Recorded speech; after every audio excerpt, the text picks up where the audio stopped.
Welcome back to our channel Nora kitchen. Chicken masala వేసి rice చేస్తున్నాను. చాలా సింపుల్గా తయారైపోతుంది, చాలా టేస్టీగా ఉంటుంది. చాలా అంటే చాలా సింపుల్గా ఈ రైస్ తయారు చేసుకోవచ్చు. ఈ రైస్ తయారీ విధానం చూద్దాం. కుక్కర్ పెట్టుకొని ఆయిల్ వేసుకోవాలి. నేనైతే కుక్కర్లో చేస్తున్నాను. నెయ్యి వేసుకోవాలి. నెయ్యి ఆయిల్ బాగా హీట్ అయ్యాక సన్నగా తరిగిన ఎర్రగడ్డలు వేసుకోవాలి. ఎర్రగడ్డలు కలర్ చేంజ్ అయ్యేట్టుగా వేయించుకోవాలి. చెక్క, లవంగాలు, యాలకులు, మిరియాలు వేసి ఇలా కలిదిప్పుకోవాలి. చూడండి, చక్కగా ఫ్రై కావాలి. ఎండు నిమ్మకాయ వేసుకోవాలి.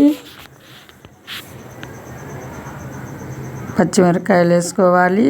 ఇలా ఎర్రగడ్డలు ఫ్రై అయ్యాక అల్లం తెల్లగడ్డ పేస్ట్ వేసుకోవాలి. తగినంత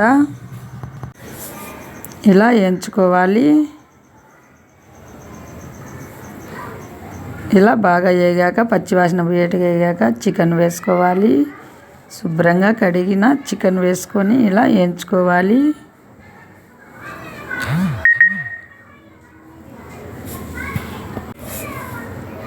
మంట హై ఫ్లేమ్లో పెట్టి వేయించుకోవాలి. సాల్ట్ వేసుకోవాలి. రుచికి సరిపడా ధనియాల పొడి వేసుకోవాలి. తగినంత కారపొడి వేసుకోవాలి. పసుపు పొడి వేసుకోవాలి. తగినంత పచ్చివాసన పోయేట్టుగా బాగా వేయించుకోవాలి. ఇలా వేగనివ్వాలి. ఇలా వేగిన తర్వాత చూడండి, చక్కగా వేగింది. రైస్కు సరిపడా ఎసురు వేసుకోవాలి. రైస్కి సరిపడా సాల్ట్ వేసుకోవాలి. కడిగిన బియ్యం వేసుకోవాలి. సాల్ట్, బియ్యము, రైస్ ఇలా కలిదిప్పుకోవాలి. కలిసేట్టుగా చూడండి. ఇప్పుడు కుక్కర్ మూత పెట్టుకోవాలి. మంట హై ఫ్లేమ్లో పెట్టి ఒక విజిల్ వచ్చినాక ఆపేసి ఆవిరిపోయాక ఇలా మూత ఓపెన్ చేసి చూస్తే చక్కగా రెడీ అయింది. చూడండి, చక్కగా కుక్ అయింది రైస్. ఇలా కలిదిప్పుకోవాలి. చాలా అంటే చాలా టేస్టీగా ఉంటుంది. చాలా సింపుల్గా కుక్కర్లో తయారైపోతుంది.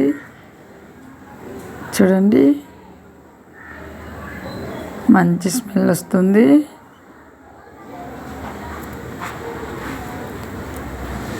మీరు కూడా ఇలా ఒకసారి ట్రై చేయండి. చాలా టేస్టీగా ఉంది. వీడియో నచ్చితే లైక్ చేయండి. ఫస్ట్ టైం నా ఛానల్ చూస్తున్నట్టయితే సబ్స్క్రైబ్ చేయండి. ఇండియా, దుబాయ్ వీడియోలు వచ్చాయి చూడండి. సింపుల్గా కుక్కర్లో మీరు కూడా ఇలా ఒకసారి తయారు చేసుకోండి.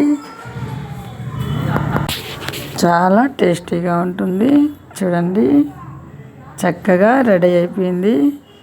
బియ్యము 1 గంట కానీ 2 గంటలు కానీ నానబెట్టుకోండి. అప్పుడే రైస్ చాలా పొడి పొడిగా ఉంటుంది, సాఫ్ట్గా ఉంటుంది. చూడండి, పాత బియ్యం అయితే 1 గ్లాసుకు 2 గ్లాసులు వేసుకోండి. 1 కప్పుకు 2 కప్పులు.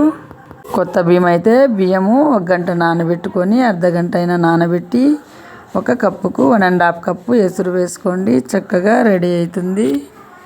మా అయితే పాత బియ్యము, అందుకే నేను 1 కప్పుకు 2 కప్పులు ఎసురు వేశాను. చక్కగా రెడీ అయింది. చూడండి, ఈ రైస్ మీరు కూడా లైక్ చేయండి. నచ్చితే thank you for watching video.